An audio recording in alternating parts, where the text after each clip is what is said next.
What is up with it? Today we are back and we are watching some high ranked gameplay. This is going to be myself playing Red Blue Ace versus Talaho on Red Purple Roger, the king of the pirates. At the time of recording, I believe I'm somewhere around 10th on the ladder, but going to be forced to go first after the Roger won the rock, paper, scissors. Opening hand of Otama, Jozu, Marco, Thatch, and Yamato. This definitely could be a keep. I could definitely see this being a keep. We have a 1 Dawn play, we have a 5 Dawn play, we have a 7 Dawn play.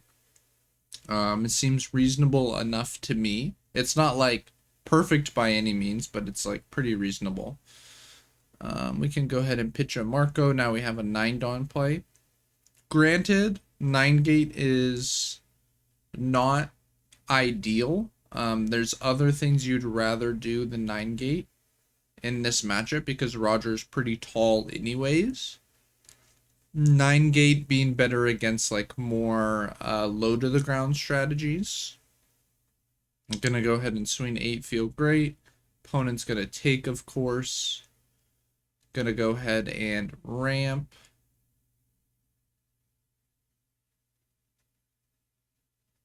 So we're going to go ahead and pitch a Marco just to counter out of that. Seems reasonable enough to me. Okay, found one half of the puzzle for the ideal 9 Dawn turn. If we can find the spell, we'll be pretty good. I'm going to go ahead and play Missile Sunday, which you don't usually see. And here it's a little awkward because there's nothing we're like thrilled to pitch to counter out of this, but we definitely should. You definitely could pitch the Marco, but Marco is just really strong versus really tall decks in later stages of the game. Once you get to, you know, like the 12 Dawn turn. And here, definitely should be swinging 7 and playing Jozu, but making the mistake of playing Jozu first. So now they can 0 cost the Missile Sunday, which is definitely a mistake. The opponent's going to go ahead and really tap this Ezo, which is fine. We can go ahead and use the Ezo effect. I don't know if we really get to play 2 of these new gates if we don't find spells, so I'm down to put that on bottom. Here I think it makes a lot of sense to counter just because the opponent might swing 10 afterwards with this Rayleigh. That's what they're threatening at least. And it's easier to give a 2-1 than a 2-2. Because none of these bricks were ecstatic to pitch at the moment. And a third 1-drop Onami is kind of nuts. But here we can go ahead and swing 8 at life.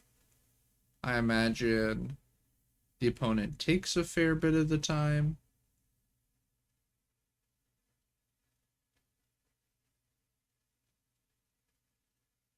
No, blocks. Okay, cool. That's also reasonable. This 10 gate should be pretty good for threatening these Onamis. Definitely just going to pitch a 10 cost. Can probably 2k this, honestly, if we wanted to.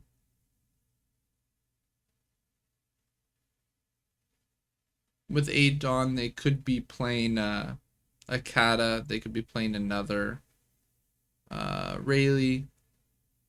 And it's another Rayleigh. So take 1, counter 1. Makes sense. I think we should have countered the first one, though. Just in case he wasn't actually playing this Rayleigh. So definitely, you know, a few mistakes so far.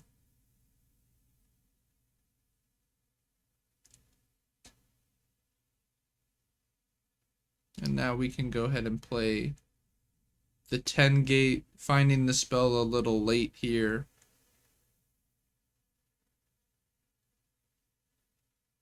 And we imagine a lot of the time next turn, the opponent will be the opponent will be playing a 10 cost a lot of the time next turn. So this Red Rock Marco situation could be pretty good. But they don't. So the Red Rock's actually not that good. Opponent is going to go ahead and swing 8 at our life.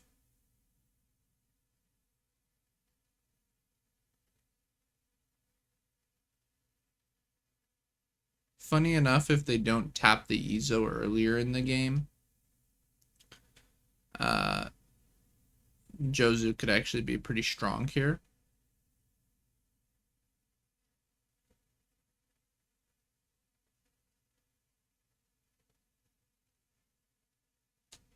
Now we're going to go 9 at 7, which we block. And then the opponent making the very astute read that we don't have any 2Ks because we leader skill pitch to 1K. So very good read by the opponent. Definitely a huge mistake on my part. Definitely a huge mistake on my part. But we can go ahead and go 9 to 7, see what they want to do here, and they take. So now we are threatening a 12-13. I don't hate it. I don't hate it. We could always start with a 12. If they give us 3 2Ks. God, 13 is just not that good versus a 7K leader. You know, it sounds so good, like, oh, I'm going to go 13 lead. And then you really think about it and you're like, damn, they're a 7K leader. Like, that's really not that good, actually.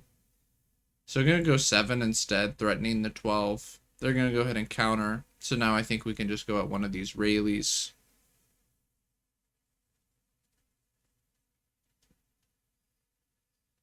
And they're going to dump their hand for that. So we'll go ahead and play out the Marco. And with only 3 cards left, they should die next turn pretty reasonably. But they're going to start with an 8, and we still do not have a 2K. So I think we could start by 2-1-ing there. Definitely think we're supposed to start with a 2-1 there. Yeah, starting with a 2-1 there would have made a lot of sense, I think. Because these swings only get significantly bigger. And drawing quadruple brick off the draws for turn. And now we can't even counter this because of the split. So we're actually supposed to take. Yeah, I think I played actually atrocious this game. Like, truly atrocious. I actually made like 20 mistakes. Holy shizai. Holy shizai, I made so many mistakes this game. Yeah, this was like very late in the day. This was like hour like 9. I was definitely getting burnt out. This was yesterday.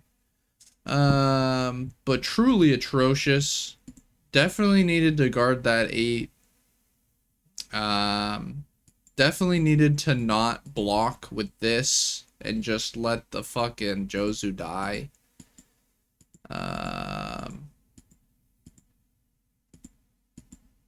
Yeah.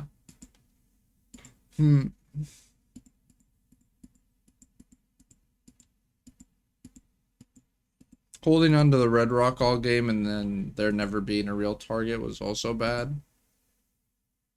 I think those were like, oh, bouncing the miss all Sunday before swinging was pretty atrocious. I think that's like pretty much all the mistakes. Let me know if you guys spotted anything else you think should have been done a little bit differently. What are you guys thinking of the OP13 meta? I'd love to hear about that. I love actually getting your guys' comments. You may have noticed I'm coming back. I'm in full swing. For anyone who's made it this far in the video, I really appreciate it. Would really appreciate hearing your comments down below. Not even as like, you know, the generic YouTube algorithm, like, oh, the creator's gonna tell us to comment. You know, I never tell you guys to do the like, comment, subscribe. That's not me. Um, it's just not who I am. I know I'm supposed to. There's really no downside in it. There's only upside, so I'm really supposed to, but I don't know. It's just so corny to me. But I actually do really like the comments. I actually really like hearing from you guys. Um, Hearing your thoughts, all that. Like, I read every single comment that's ever been on the channel. But anyways, that's enough rambling. Yo, shout outs to y'all who made it through all that. I appreciate you so much for watching, and have a great rest of your day.